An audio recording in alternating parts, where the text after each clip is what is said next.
Hey Kevin, what are you studying? This is the new longevity TIG Weld 250 AC/DC machine that I've been playing with. And the first time I looked at this control panel, I thought, wow, how am I ever going to learn all that? It's really easy. It really, really is. If you break it down into different sections, these dials, these knobs work for this function, those knobs work for that function, then it's pretty easy. Just talking about the controls. On-off switch, located back here on the back. This is your base current knob, just like on any other machine. This is what you turn to get all the volt or all the amps you want or need. Upslope, this machine does something really cool. You can set the base current to, let's say, 100 amps. Set the upslope to start at, let's say, 15 amps.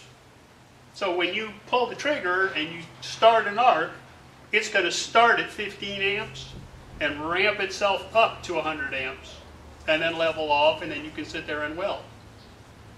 And why is that good, Kev? Why is that good? Well, like with this aluminum that I'm doing now, thin metals. You don't want to hit it with all your amps right now because you can blow a hole through it. You can overheat it. You can crystallize it. You can make it brittle. You know, there's all different things that can happen if you hit them too hard. So this allows you to hit it slow, warm it up, and then you can start to weld. This will also allow you to work at the edge of the metal a little. You know, you get a little too close where it's getting a little thin and it's starting to overheat. Well, you can sit there and pulse it. You can sit there and turn that down a little. I mean, there's so many different adjustments here that allow you to do so many different things. It's a cool machine. But that's the upslope. So start low, go up to your working amps, weld. The downslope, as soon as you click the button again or you let off the trigger, it'll go from your 100 amps and it'll drop back down to whatever you had it set at. So you don't get that stupid little crater at the end of the weld. You don't blow a hole. You don't, it takes a lot of thinking, but it's really easy once you get used to it. Pre-flow, before you even get an arc, you can set this for how many seconds you want it to come on. So you push your trigger, the gas starts flowing to flood the area that you're welding in. Then the arc will start. Wow, why didn't they think of that before? These are your basic controls. They work for DC. You use these the most, I would say. These are your 4 controls for pulse that work both in AC and DC. Pulse current, how much you're actually welding. Pulse frequency, how fast, or how many pulses per second are you getting. Pulse width, how long does each pulse last. And then your pulse control, off, low, or high. AC frequency and AC balance has a lot to do with penetration, has a lot to do with cleaning. I won't get into it. I really don't understand it that well. These are the controls for the stick welding portion of the machine. TIG weld or stick weld, AC or DC, lift or high frequency. Now, what the heck is that?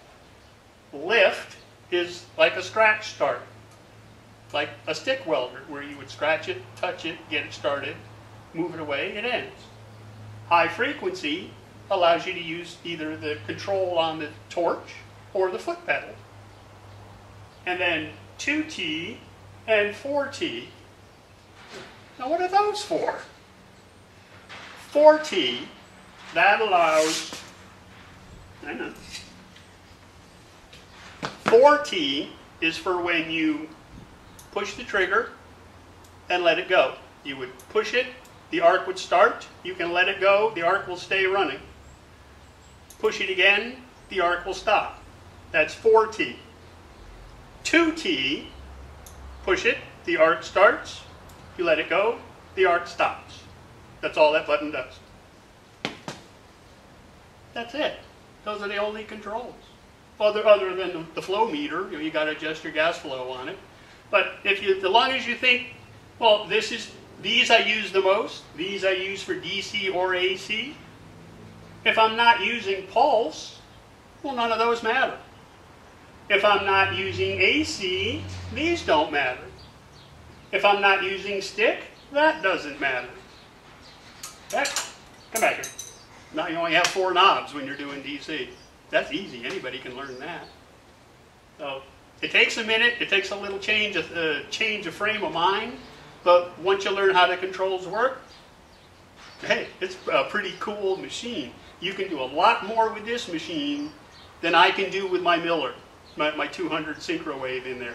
I've got a lot more control here than that machine will allow me to do. I'm really liking this machine. Next up, we play with it. See you next time.